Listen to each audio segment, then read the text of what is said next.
Le journal sur Al24 News, mesdames, messieurs, bonjour. Voici les titres de l'édition. Deuxième jour de la visite du président cubain Miguel Díaz-Canel en Algérie. Il a été reçu par le président de la République, Abdelmadjid Tebboune. Construction de véhicules, un nouveau cahier de charge pour l'exercice de l'activité publié dans le journal officiel.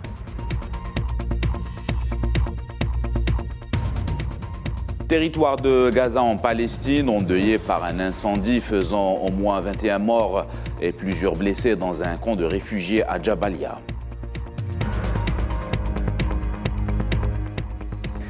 Sport football, Coupe du Monde au Qatar, les Lions de la Teranga seront privés de Sadio Mané. C'est désormais officiel, la star du Bayern Munich ne pourra pas prendre part au mondial avec le Sénégal.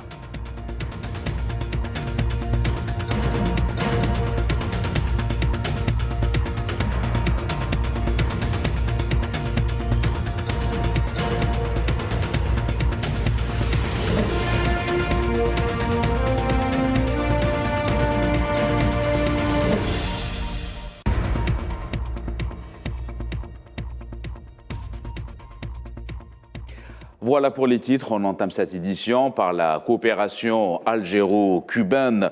Le président de la République cubaine, Miguel Díaz-Canel, est en visite de travail et d'amitié de 3 jours en Algérie. Il a été reçu par le président algérien Abdelmadjid Tebboune.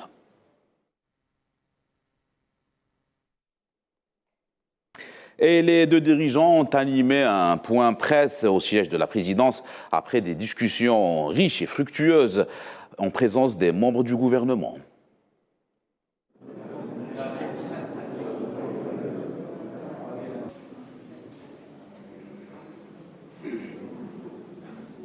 تقرر في اجتماعنا هذا أن نخفف الوضع الاقتصادي على كوبا، نلغي كل الفوائد المديونية وسنؤجل المديونية إلى حين. كذلك الجزائر تهدي إلى شقيقة كوبا محطة توليد كهرباء بالطاقة الشمسية. كذلك نعيد تمويل ما انقطع بالمحروقات لنسمح جمهورية كوبا لإعادة تفعيل محطات توليد الكهرباء ومحاربة الانقطاعات الحالية في الكهرباء. اتفقنا كذلك على صناعة الأدوية معا. اتفقنا على إنشاء عدد لازم بالنسبة للشركات المختلطة كوبية. نمشي معا في كذلك صناعة تلقيح بالنسبة للأمراض الإفريقية وغير الإفريقية. La visite que nous effectuons aujourd'hui en Algérie, pays frère, est motivée par de multiples raisons, notamment pour mieux connaître le peuple algérien et renforcer les relations avec ses dirigeants actuels à la lumière des liens historiques, ainsi que la solidarité et l'amitié qui unissent nos deux pays et nos deux peuples depuis plus de 60 ans. Alors un historique riche et profond entre l'Algérie et Cuba qui s'est traduit durant des années par un rapprochement bilatéral dans plusieurs domaines et secteurs. Le point sur les relations algéro-cubaines avec Safwan Ben Sabri.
Nous vous le disions en titre, en marge de la clôture de la 7e édition du Salon international de sous-traitance organisé au Palais des Expositions à Alger, le ministre de l'Industrie a affirmé que le cahier des charges relatif aux industriels et concessionnaires automobiles sera publié dans les prochaines heures dans le journal officiel. Le ministre de l'Industrie a rappelé que le projet de décret exécutif fixant les conditions et les modalités d'exercice de l'activité de construction automobile avait été présenté mercredi lors de la réunion du gouvernement.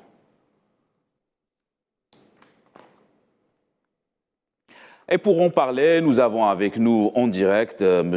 Mourad Saadi, journaliste spécialisé dans l'automobile. Bonjour monsieur. Oui, bonjour, merci de me recevoir. Merci beaucoup. Alors, M. Saadi, un retour en grâce de l'industrie automobile en Algérie, quelles sont selon vous la condition et les mesures qui pourraient intéresser les constructeurs étrangers dans le marché algérien? Il y en a plusieurs. D'abord, la parution de ce nouveau cahier des charges, aussi bien sur le volet commercial, c'est-à-dire des importations par les concessionnaires, que le volet de construction automobile via éventuellement des constructeurs qui souhaiteraient s'installer en Algérie. Le cahier des charges dévoilé hier, publié hier dans le journal officiel, facilite les deux activités dans une large mesure. Aussi bien pour donc les importateurs, ce cahier des charges apparaît simple à exécuter, simple à respecter. Il protège aussi le consommateur via des dispositions légales qui donc favorisent la sécurité du consommateur algérien. Pour ce qui est de l'industrie, on remarquera que l'évolution du taux d'intégration exigé a été revu et est devenu très facile. Justement, M. Saadi, oui. J'allais évoquer ce point, le taux d'intégration de 30% au bout de 5 premières années. Comment vous évaluez cette condition? Elle facilite, elle encourage. Je présume qu'elle va encourager les constructeurs à venir donc installer un outil de production parce que au bout de 5 années d'exercice, le taux d'intégration exigé n'est que de 30%. Cela va booster un petit peu la volonté des opérateurs dans le domaine de s'investir sur un marché porteur. Dans un pays à la situation géostratégique très importante. Nous sommes à la porte de l'Afrique, nous sommes à proximité de l'Europe, des marchés moyen-orientaux, des opérations d'export éventuellement peuvent être envisagées vers tous ces continents. L'Algérie dispose d'une main-d'œuvre qualifiée, d'une main-d'œuvre accessible en termes de salaire, c'est-à-dire que les salaires ne sont pas très élevés. Donc il y a les avantages aussi que peut. Très bien. Voilà, il y a des arguments, il y a des atouts que l'Algérie recèle et qui doivent être à son avantage. Très bien. Merci beaucoup, M. Mourad Saadi. Vous êtes journaliste spécialisé dans l'automobile. Vous étiez avec nous en direct d'Alger. Actualité continentale dans le cadre de l'initiative d'Accra, cet État d'Afrique de l'Ouest entame dans la capitale ghanéenne une réunion en vue d'accroître leur coopération dans la lutte contre le terrorisme au Sahel vers les côtes du golfe de la Guinée. Lancé en 2017, ce forum implique le Bénin, le Burkina Faso, la Côte d'Ivoire, le Ghana ainsi que le Mali et le Niger comme pays observateurs. Les conflits que cette dynamique... Cette conférence tombe à point nommé. Elle tombe à point nommé car elle nous offre une rare opportunité de nous pencher sur les mesures et les stratégies déployées jusqu'à présent pour faire face à la menace terroriste et extrémiste violente.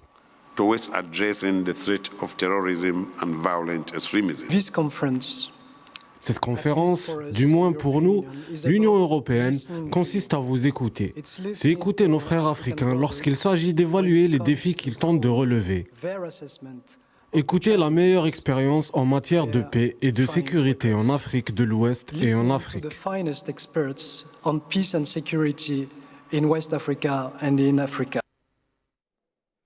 En Centrafrique, une attaque des rebelles de la coalition des patriotes pour le changement. CPC a fait un mort et plusieurs blessés parmi les civils dans le nord-est de la République centrafricaine. Les rebelles ont assiégé jeudi matin le village de Ngouaboudou, situé à 45 km de Bria, chef-lieu de la préfecture centrafricaine de la Haute-Koto au nord-est, en tirant avec des armes lourdes et légères pour faire fuir la population dans la brousse, selon Maurice Balekoso, président de la délégation de la ville de Bria. Actualité continentale toujours, le Conseil de sécurité des Nations Unies a renouvelé ses sanctions contre la Somalie jusqu'au 15 novembre 2023. Adoptons la résolution 2662 par 11 voix et 4 abstentions, dont la Chine, le Gabon, le Ghana ainsi que la Russie. Les 15 membres du Conseil ont également renouvelé le mandat du groupe d'experts sur la Somalie jusqu'au 15 décembre 2023. À Gaza, en Palestine, au moins 21 personnes sont mortes, dont des enfants, et de nombreuses blessées hier soir lorsqu'un immense incendie a ravagé un immeuble résidentiel du camp des réfugiés de Jabalia, dans le nord de la bande de Gaza. Des dizaines de blessés avaient été évacués vers un hôpital public dans la ville voisine de Beit Lahia. Les détails avec Lila Gertal. Triste nuit que celle vécue par les Palestiniens dans le camp des réfugiés de Jabalia hier, comme si l'occupation ne suffisait pas à leur souffrance. Voilà que la vie s'acharne également sur ses habitants par les aléas qu'elle leur réserve. Un important incendie s'est déclaré dans un immeuble, faisant au moins 21 morts selon des sources palestiniennes. 20 corps brûlés ont été transférés à l'hôpital de Jabalia et un nombre indéterminé de personnes ont été blessées. Du carburant stocké serait à l'origine de ce drame. Selon le directeur de l'hôpital de Jabalia, 7 enfants figurent parmi les morts et pour ajouter au drame, la grande majorité des victimes appartiennent à une seule famille, la famille d'Abou Raya, une famille qui s'était réunie pour célébrer le retour d'un de ses membres de l'étranger. Mais le sort en a décidé autrement pour eux. Mahmoud Abbas, le président de l'autorité palestinienne, a décrété ce vendredi journée de deuil national pour les victimes de l'incendie. Les drapeaux palestiniens sont mis en berne.